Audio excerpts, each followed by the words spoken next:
Bien-aimé dans le Seigneur, bonjour. Toi qui me suis en ce moment précis, le souffle de Dieu est encore en toi. Sois donc reconnaissant envers lui, parce que tu es là et tu peux tout faire en son nom. Gloire à Dieu alors, au plus haut des cieux. C'est avec cette glorification, exaltation que nous abordons le thème intitulé l'esclavage. Il est choisi par rapport au livre d'Exode, chapitre 3, versets 1 à 15, et de l'évangile de Jésus-Christ selon Jean, chapitre 16, versets 12 à 15. L'Esprit de Dieu agit en nous pour que cette activité soit bien libérée et donnée à vous au nom de notre Seigneur et Sauveur Jésus-Christ. Amen. L'esclavage. Qu'est-ce que nous pouvons en retenir? Bien-aimé, je voudrais tout simplement te dire que la sortie d'Égypte et donc de la servitude étant l'acte fondateur du peuple d'Israël, la Bible hébraïque est bel et bien l'histoire d'une libération. Mais cette libération est toujours à faire, car la Bible raconte la perpétuelle infidélité de l'homme à l'égard de Dieu. Lui, en revanche, ne semble jamais abandonner son projet de libération et de salut pour l'homme. Le Nouveau Testament s'inscrit dans la même dynamique. Par sa résurrection, Jésus libère l'homme de l'esclavage du péché et de la mort. Désormais, ce n'est plus aux hommes ni à Satan que l'on appartient, mais à Dieu. Et cela n'annihile pas la liberté humaine. C'est à chacun de faire le choix libre de se mettre à la suite de celui qui l'a libéré. Alors, toi qui n'as pas encore Christ comme seul et unique sauveur, tu demeures toujours sous la servitude de ce monde, esclave du péché et de la mort. Quant à toi racheté, il est écrit, il n'y a plus ni juif, ni grec, il n'y a plus ni esclave, ni homme libre, il n'y a plus l'homme et la femme, car tous, vous ne faites plus qu'un dans le Christ Jésus. Galates, chapitre 3, verset 28. À de nombreuses reprises dans ses épîtres, Paul affirme qu'en Jésus, les catégories sociales s'effacent. Mais de quoi êtes-vous esclave, bien-aimés dans le Seigneur? Vous êtes désormais serviteurs de Dieu et de Christ. Non seulement l'esclavage du péché ou de la convoitise est condamné, mais être esclave de Dieu ou de Christ est aussi encouragé. En fait, le langage de l'esclavage, utilisé au sens figuré, abonde dans le Nouveau Testament. C'est bien ce que semble affirmer Jésus quand il répète qu'il est venu pour servir et non pour être servi. Le geste du lavement des pieds est emblématique de cette attitude que les disciples du Christ sont invités à adopter à l'égard de leurs frères. Cet esclavage n'est plus physique, mais spirituel. Les rachetés demeurent des esclaves, bien que leur service soit celui de prêtres. Apocalypse, chapitre 1, verset 6, chapitre 5, verset 10, chapitre 20, verset 6. Selon le Nouveau Testament, l'esclavage spirituel du Christ fait partie intégrante de la vie du chrétien, puisque le maître de l'esclave est aussi celui qui l'instruit. Jean, chapitre 13, verset 13 à 14.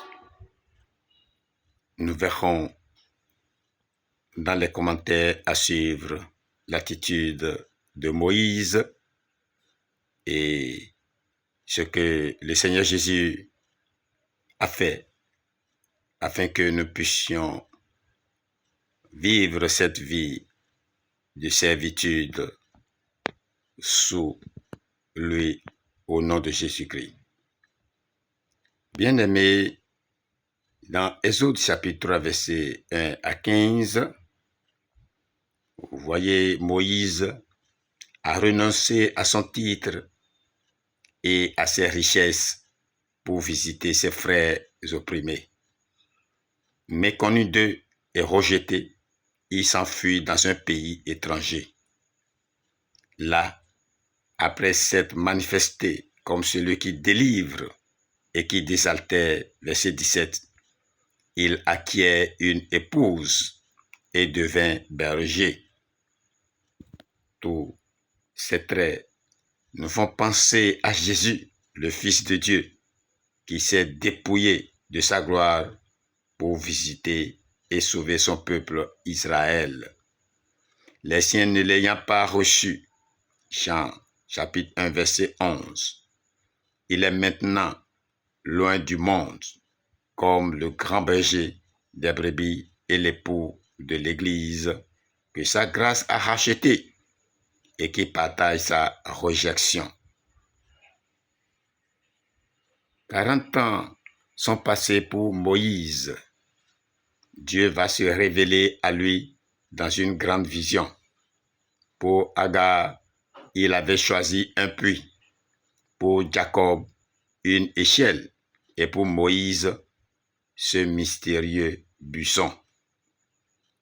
Pouvez-vous me dire où et comment vous l'avez rencontré?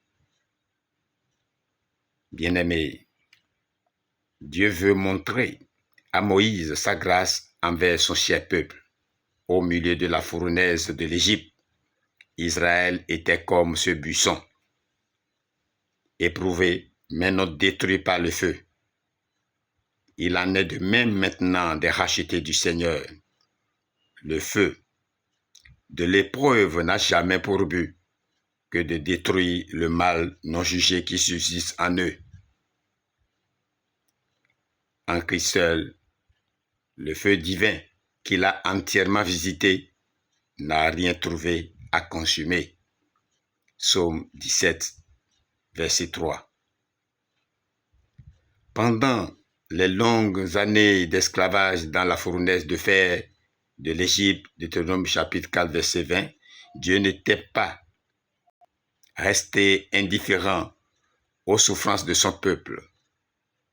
Il se souvenait de ses promesses à Abraham, Genèse chapitre 15, verset 13, à Isaac, Genèse chapitre 26, verset 3, et à Jacob, Genèse chapitre 46, verset 4.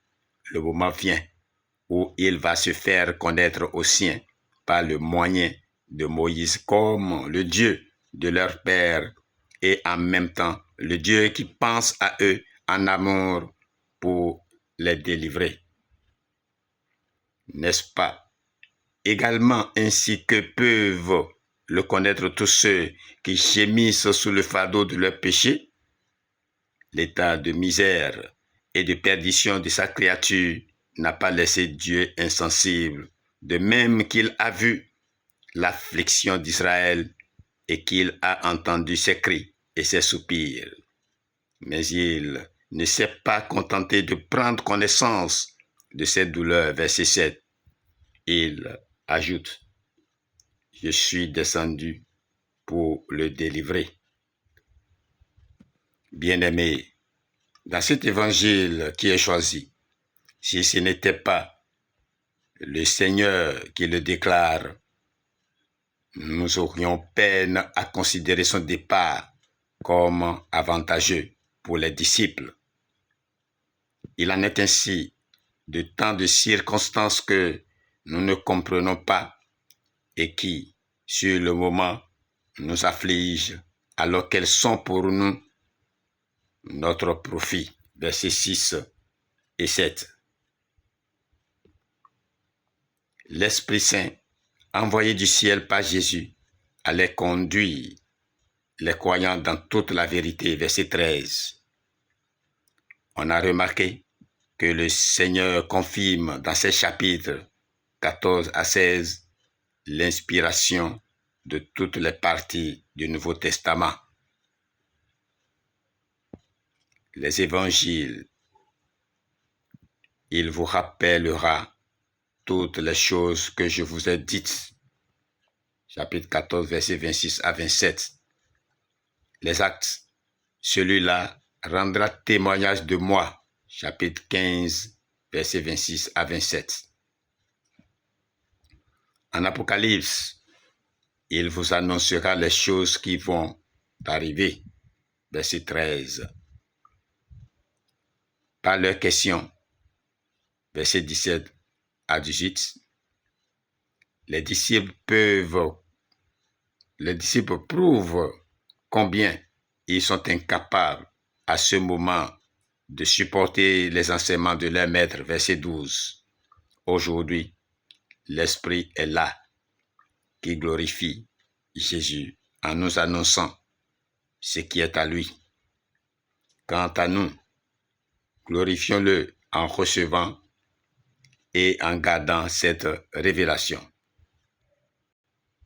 Bien-aimés dans le Seigneur, oui, nous sommes tous invités à renoncer à nos privilèges comme Moïse et Jésus-Christ pour mieux servir notre Seigneur. Et l'Esprit Saint, le Rédempteur, est là pour nous conduire comme cela se doit, pour que nos services soient agréables à Dieu Tout-Puissant, qui nous a envoyés en mission. Et à cela, je vous invite à prosterner devant le roi, comme le veut ce cantique 817 du livre Yoruba. Bien-aimés, je vous dis qu'il est capital de choisir ce chemin qui nous est destiné, qui nous est réservé avant notre venue sur cette terre, car nous sommes tous des missionnaires. Venez servir le roi des rois, le Seigneur des seigneurs, pour qu'ensemble demain nous puissions nous réjouir devant lui, devant la face de Dieu Tout-Puissant, en chantant dans la gloire de l'Éternel Dieu Tout-Puissant. Je vous souhaite un bon moment de partage de la parole de Dieu et de méditation. Puisse l'Esprit de Dieu être avec vous et vous conduire pour qu'il en soit ainsi dans le nom de notre Seigneur et Sauveur Jésus-Christ. Amen. Votre bien-aimé Mbode Nakpo Ignace, des églises des chérubins et séraphins, paroisse d'Avrancourt numéro 1 Saint-Gabriel. Je vous remercie et à bientôt pour d'autres activités dans le Seigneur.